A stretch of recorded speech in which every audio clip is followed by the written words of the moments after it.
Samantalang ho, mga bossing, samantalang po, mga kababayan, ang ating kapulisan, nako, wala na pong stress, mga bossing. Yung mga taga-Kojik na lang po ang stress. So, eto, pakita ko sa inyo. To spend your time with your... Wait lang po, General Marbil, no? PNP Chief Marbil. May bagong ano po, mga kababayan. May bagong, ano ba to? Balita, yan.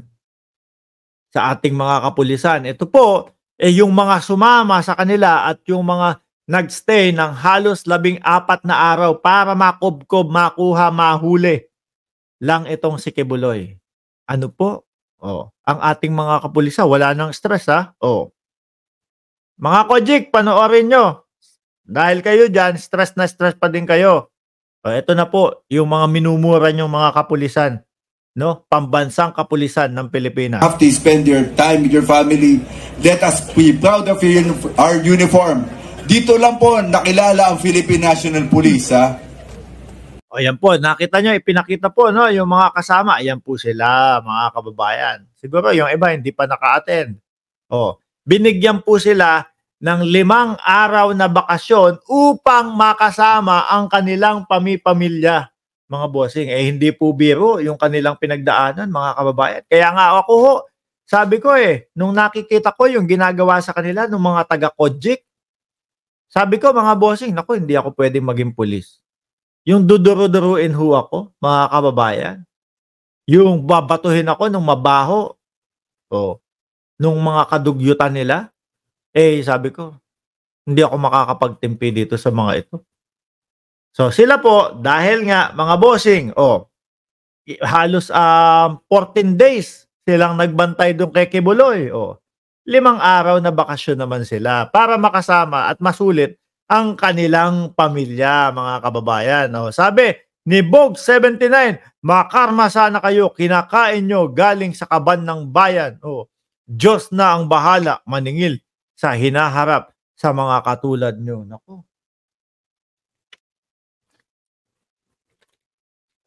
Napainom ako dun, Kinabahan ako ng konti dun,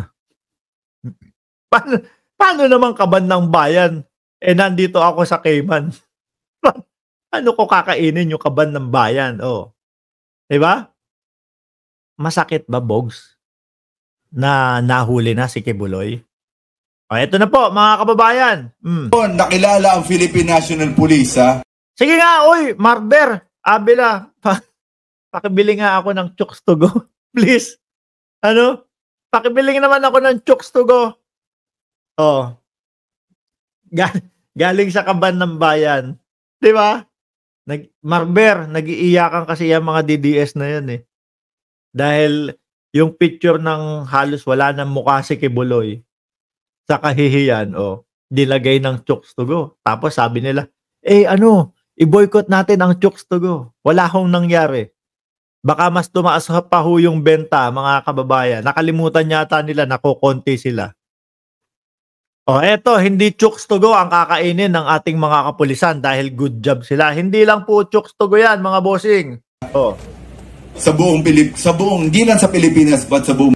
Ako, iba ang ngiti ni General Torre, mga kababayan, mga boss chief amo, sir, habang yung mga galit na galit, pati yung mga vlogger na nagmumura kay General Torre, halos atakihin na po. Eto si General Torre, smile lang. Mamaya maglilitsyon ako. Mundo. Narinig siguro ni General Torre yung mga vlog natin. Kung si Mark makakain ng lechon pagka nahuli si Kibuloy, ako nga din. Kakain din ako ng lechon. So, happy vacation sa mga tao natin. Mabuhay ang Philippine National Police. Mabuhay tayong lahat. Ayun.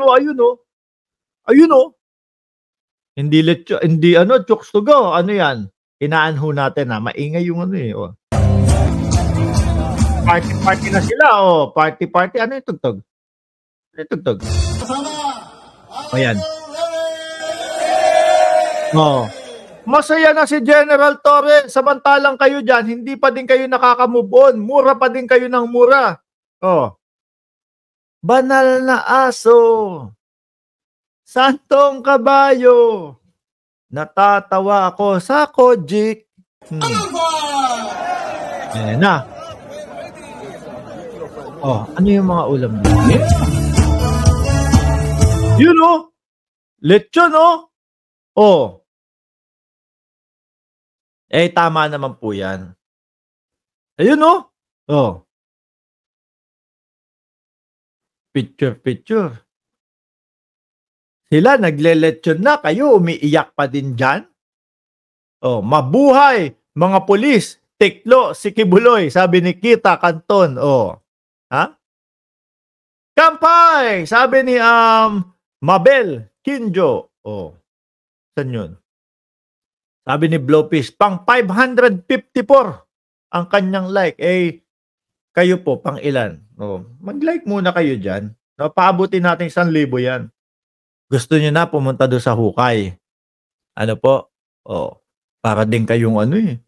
Para din kayong mga kojik. No? Kung ano-ano iniisip nyo, running na din. Akala nyo sa kojik compound maghuhukay? Hindi. Eto po, oh, hukay. Asan ba yun? Lucky South. Ayan, mga kababayan. Oh, ha? Maghuhukay po, mga bossing, ang PAOK. No, kala nyo, doon na naman sa Kojik compound. Pero may nagsabi pa din ho, mga kababayan, na kumbaga hindi pa tapos ang trabaho ng PNP. Sabi po ni Arlene Stone, meron pang mga kailangan na sagipin po doon sa loob ng Kojik. Pero sa ibang balita naman po, ang PAOK, mga kababayan, maghuhukay po. Hukay na naman. Hukay ulit. Oh. Piling ang Presidential Anti-Organized Crime Commission o PAOK sa korte ng panibagong search warrant sa Lucky South 99 sa Ako, si Roque na naman ito. Diyos ko po, Lord. Pansamantala ho kasing medyo siguro si Roque ay nabunutan ng tinek. Pansamantala lang ho yun. Dahil po talagang yung pagkakahuli ho ni Kibuloy nawala sila sa eksena Oh. Eto, balik na naman po kay Harry Roque, mga kababayan. Lucky South 99 na naman po. At mukhang ang PAOK ay may hahagilapin po na matibay na ebidensya doon, no, sa Lucky South. Ano po yan? Porac, Pampanga. Ayon kay PAOK spokesperson Winston Casio, gusto nilang maghukay sa ilang bahagi ng compound ng Lucky South 99. Uso ang hukayan ngayon, ano? Uso ang hukayan ngayon. Yung mga witness na nakuha, mga bagong witnesses, may itinuturong lugar kung saan daw inilibing ang mga tegi na katawan ng ilang mga foreign national. Sabi ni Winston Casio. Biruin nyo yan.